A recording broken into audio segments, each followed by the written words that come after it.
రాకస థియేటర్లకు వచ్చింది. సంగీత్ శోభన్ తరహా కామెడీకి కూడా జనాలు కనెక్ట్ అయి ఉన్నారు. అనుకోకుండానే ఏదో ఉండబోతోంది, ఏదో జరగబోతోంది అనేటువంటి మూడ్లోకి ఆడియన్స్ని తీసుకెళ్ళి చాలామంది థియేటర్లో ప్రేక్షకులు బయటకు వచ్చేటప్పుడు కూడా అదే ఫీల్ అవుతూ. భరద్వాజ గారు నిహారిక కొణిదెల ప్రొడ్యూస్ చేసినటువంటి రాకస థియేటర్లకు వచ్చింది. రాకాసకి రిలీజ్కి ముందు చాలా ప్రమోట్ చేశారు గట్టిగా దాని సినిమా. అవును, సినిమాని ఆడియన్స్లో తీసుకెళ్ళడానికి కొంచెం కష్టపడ్డారు, అలాగే కనెక్ట్ అయ్యారు కూడా ఆడియన్స్. అంటే ఈ సినిమా చూడాలి అనేటువంటి ఒక అభిప్రాయం జనరేట్ చేయగలిగారు. తద్వారా సినిమాకు ఒక పాజిటివ్ బజ్ అయితే కనిపించింది రిలీజ్కి ముందే. అది థియేటర్లకు మూవ్ చేసింది ఆడియన్స్ని. ఈరోజు థియేటర్ల దగ్గర హడావిడి కనిపించింది.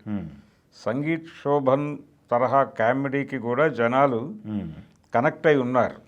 మ్యాచ్ చేస్తున్నాడుగా, కనెక్ట్ అయి ఉన్నారు. రెండోది వెబ్ సిరీసు అలాగే యూట్యూబ్ కంటెంట్ ద్వారా ఈ డైరెక్టర్కి కూడా ఒక స్పెషల్ ఫ్యాన్ ఫాలోయింగ్ ఉంది. రైటింగ్ సైడ్ కావచ్చు, ఈ మధ్య కాలంలో వచ్చినటువంటి వెబ్ సిరీస్లు, వాటితో నడిచినటువంటి ట్రావెల్లో సోషల్ మీడియా ద్వారా ఒక కనెక్టివిటీ సాధించినటువంటి మానస శర్మ. ఈ సినిమా శ్రీకాకుళం నుంచి మొదలైంది ఆవిడ ప్రయాణం. మొదలయ్యి యూట్యూబ్ నుంచి వెబ్ సిరీస్ దాకా విస్తరించి వాటిలో కూడా నిహారిక పార్ట్నర్షిప్ ఉంది. తను ఒక రకంగా ఈ డైరెక్టర్ని ప్రమోట్ చేస్తూ ఒక సినిమాని, అది కూడా పర్టికులర్గా ఒక హారర్ జానర్ సినిమాని, కామెడీ హారర్ అని అనొచ్చు దీన్ని, ఈ తరహా కంటెంట్ని ఒక మహిళా దర్శకురాలు చేతుల మీదుగా తెరకెక్కించటం అనేది కొంచెం మొదట్లో కొంత రిస్క్ అనిపించినటువంటి వ్యవహారమే. కానీ తనకి ఒక కాన్ఫిడెన్స్ ఉంది. ఈ జనరేషన్ యూత్ని కనెక్ట్ చేసేటువంటి ఐడియాలజీ ఉంది రైటర్ లేదు డైరెక్టర్. కాబట్టి దాన్ని బిలీవ్ చేశారు వీళ్ళు. బిలీవ్ చేశారు, ఆ మేరకే వెళ్ళారు. ఆ మేరకు సంగీత్ శోభన్ చాలా ఉపయోగపడ్డాడు డైరెక్టర్కి కూడా. ఆవిడ ఒక ఇంటర్వ్యూలో చెప్పింది, అంటే అతని కామెడీ టైమింగ్ నాకు చాలా ఇష్టము అని. దాని మీద అలా పంచులు వేసుకుంటూ వెళ్ళారు. కథని ఒక చందమామ కథలాగా మొదలుపెట్టారు. ఈ చందమామ కథలాగా మొదలుపెట్టి ఆడియన్స్ని ఆ మూడ్లోకి తీసుకువెళ్ళి ప్రజెంట్ జనరేషన్తో ఒక పాత కథని కనెక్ట్ చేస్తూ నడపటం అనేది కొంచెం రిస్కీ గొడవే. కాకపోతే దీనిలో ఆ హారర్ కామెడీ నడిపించటం సెకండ్ హాఫ్ మీద ఎక్కువ కాన్సన్ట్రేషన్ జరిగింది. వీళ్ళు షూటింగ్ కూడా నిజానికి ముందు సెకండ్ హాఫ్ షూట్ చేసి అది విఎఫ్ఎక్స్కి అప్పచెప్పేసిన తర్వాత ఫస్ట్ హాఫ్ షూట్కి వెళ్ళామని చెప్పారు వీళ్ళు. అందుకని ఎక్కువ కాన్సన్ట్రేషన్ సెకండ్ హాఫ్. అంటే మనకు చాలా సినిమాల్లో చూసాం, రాజుగారి గది ఇలాంటి సినిమాలన్నింటిలోనూ ఆ ఏరియాలోకి వెళ్ళిపోయిన తర్వాత హీరో అలాగే ఇతర క్యారెక్టర్లు అక్కడ ఏదో ఉంది అనేటువంటి భ్రమ కలిగించిన ఏరియాలోకి ఈ క్యారెక్టర్లు వెళ్ళాక జనరేట్ అయ్యేటువంటి కామెడీ ద్వారా జనాలను ఎంటర్టైన్ చేయటం అనేది బేసిక్గా ఈ సినిమాలన్నిటికీ అదే లైన్. అది బాగా అల్లుకున్నారు కథని. కాకపోతే సర్ప్రైజింగ్ ఎలిమెంట్ ఉందా లేదా అనే చర్చలోకి వెళ్ళటం అనవసరం. వాళ్ళ ధోరణిలో వాళ్ళు ఎంగేజ్ చేసుకుంటూ వెళ్ళారు ప్రతి సీన్ని. అలాగే దీనిలో ఒక భయంకరమైనటువంటి లేదు జనాలని కట్టిపడేసి ఆలోచింపజేసేటువంటి ఒక లాక్ ఉండాలి అని అనుకోలేదు. అనుకోకుండానే ఏదో ఉండబోతోంది, ఏదో జరగబోతోంది అనేటువంటి మూడ్లోకి ఆడియన్స్ని తీసుకెళ్ళి ఆ మూడ్ నుంచి డీవియేట్ కాకుండా సినిమాని కంక్లూడ్ చేసుకుంటూ వెళ్ళారు. తద్వారా ఏంటంటే జనాలకు పెద్దగా కన్ఫ్యూజను, ఒక భయంకరమైన ఏదో ఒక సామాజిక అంశాన్ని చెప్పే ప్రయత్నము, అలాంటి రిస్కీ ఫ్యాక్టర్ల జోలికి వెళ్ళలేదు. సామాజిక సందేశాలు ఏవో ఇవ్వాలి అని కూడా వాళ్ళు అనుకోలేదు. థియేటర్లోకి వచ్చిన ప్రేక్షకుడిని సరదాగా ఒక 2.5 గంటలు అలా కూర్చోబెట్టేసి వేరే ప్రపంచంలో తిప్పేద్దామని అనుకున్నారు, తిప్పేశారు. ఆ మేరకు సక్సెస్ఫుల్ ప్రాజెక్టే. కాకపోతే అలాంటి ఒక హుకింగ్ ఎలిమెంట్ ఏదైనా అల్లుంటే ఇంకొంచెం సినిమా స్థాయి పెరుగుండేదేమో అనేది ఒక ఇది ఉంది, ఒక అభిప్రాయం అయితే ఉంది. చాలామంది థియేటర్లో ప్రేక్షకులు బయటకు వచ్చేటప్పుడు కూడా అదే ఫీల్ అవుతూ, అంటే ఏం చూసామని వెనక్కి తిరిగి చూసినప్పుడు అయితే ఒక హ్యూమన్ ఇది ఉంది, ఎలిమెంట్ ఉంది దీనిలో. సెకండ్ హాఫ్లో పర్టికులర్గా వీళ్ళు ఏ క్యారెక్టర్తో అయితే లాక్ చేయాలనుకున్నారో ఈ హారర్ కామెడీ జోనర్లో అవతల తాలూకా అది ఆత్మ కావచ్చు, రాక్షసి కావచ్చు, రాక్షసుడు కావచ్చు, ఏదైనా కావచ్చు, ఆ క్యారెక్టర్లో వీళ్ళు వర్కౌట్ చేసినటువంటి ఎలిమెంట్స్ ఏమిటి అనే దగ్గర దానిలో కూడా ఒక ఇంట్రెస్టింగ్ ఎలిమెంట్ ఒకటి, ఒక హ్యూమన్ ఇది పట్టుకొచ్చారు.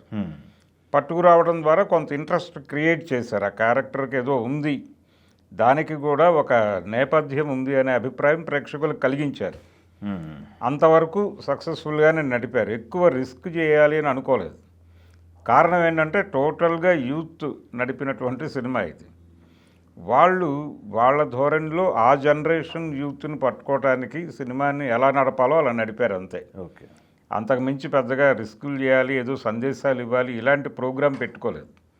అది వర్కౌట్ అయింది తెర మీద. అది గెటప్ సీను క్యారెక్టర్ కావచ్చు, అలాగే ఇతర పాత్రలన్నీ, వెన్నెల కిషోర్, వీళ్ళందరూ వీళ్ళ పద్ధతిలో కంట్రిబ్యూట్ చేశారు. చాలా కాలం తర్వాత తనికెళ్ళ భరణి గారికి పెర్ఫామ్ చేయటానికి కొద్దో గొప్ప అవకాశం దొరికిన క్యారెక్టరు.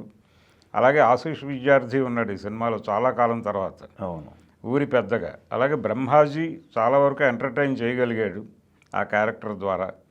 అలాగే గ్రామాల్లో ఉండేటువంటి పద్ధతులు, దాని మీద కొంత డ్రామా నడిపారు. అది కూడా ఎంటర్టైనింగ్గానే నడిచింది. కాకపోతే చూస్తున్నటువంటి ప్రేక్షకులకి ఫస్ట్ హాఫ్ కంటే సెకండ్ హాఫ్ ఎంగేజింగ్గా ఉంది అని అనిపిస్తుంది. నిజానికి సినిమా ఫార్ములా ప్రకారం అదే కరెక్ట్. అంటే బయటకు వచ్చే ప్రేక్షకుడు ఎంటర్టైన్ అయ్యి బయటకు రావాలి. అందుకని సెకండ్ హాఫ్ బాగా డిజైన్ చేసుకోవటం అనేది సహజంగా ఎవరైనా చేసే పనే. కాకపోతే ఫస్ట్ హాఫ్లో కొంత ల్యాగ్ నడిచింది. ఆ ఏరియాలో వీళ్ళు కామెడీ అనుకుని వర్కౌట్ చేసిన చాలా సన్నివేశాలు అలా నడిచిపోతూ ఉంటాయి అంతే. కొన్ని సర్ప్రైజింగ్ ఎలిమెంట్స్ ఉన్నాయి, సర్ప్రైజింగ్ క్యారెక్టర్లు ఉన్నాయి. వెన్నెల కిషోర్ లాంటి వాళ్ళు ఉన్నాయి, రోహిణి లాంటి వాళ్ళు ఉన్నప్పటికీ కూడా డైలాగ్ కామెడీ మీద నడపాలని ట్రై చేశారు. ఆ డైలాగ్ కామెడీ అనేది కొంచెం లాగ్ లాగా అనిపించింది ఫస్ట్ హాఫ్లో. సంగీత్ శోభన్ ఆ ఏరియాలో స్ట్రాంగ్, అందుకని ఆ పాయింట్ అతని స్ట్రాంగ్ దీన్ని వాడుకోవాలి సినిమాకి అనుకున్నారు డైరెక్టర్ గారు. అనుకుని అతనికి ఆ ఫ్రీ హ్యాండ్ ఇచ్చారు. వాళ్ళిద్దరి మధ్య ఆవిడ ఎక్స్పెక్ట్ చేసినటువంటి ఎంటర్టైన్మెంట్, గెటప్ సీను దగ్గర నుంచి, అలాగే సంగీత్ శోభన్ ఆ క్యారెక్టర్ వాళ్ళ కాంబినేషన్లో వర్కౌట్ చేయాలనుకున్నారు. అది ప్రాపర్గానే వర్కౌట్ అయింది. అలాగే హీరోయిన్ క్యారెక్టర్ని కూడా నయన్ సారిక చేసినట్టుంది ఆ క్యారెక్టర్. తను కూడా చాలా బాగా పెర్ఫామ్ చేసింది. ఇంతకు ముందు కూడా అంటే పల్లెటూరి సినిమాలకి తగిన పద్ధతిలో తను హీరోయిన్గా నడిపించింది. గ్లామరు ఈ ఏరియాకి వెళ్లకుండా కథ మీదే, అంటే క్యారెక్టరు ఎక్కడైతే వాళ్ళు లొకేట్ చేశారో ఆ లొకేట్ చేసిన ఏరియాకి తగిన ఆహార్యంతో నడిపేసింది క్యారెక్టర్ని. అది బాగుంది, సినిమాకి అమరింది. ఓకే, అలాగే మిగిలిన క్యారెక్టర్స్ అన్నీ కూడా, పర్టికులర్గా వెన్నెల కిషోర్తో ఒక ఫిమేల్ లీడ్ క్యారెక్టర్ ఉంటుంది. ఆ క్యారెక్టర్తో మంచి ఎంటర్టైన్మెంట్ నడిపారు.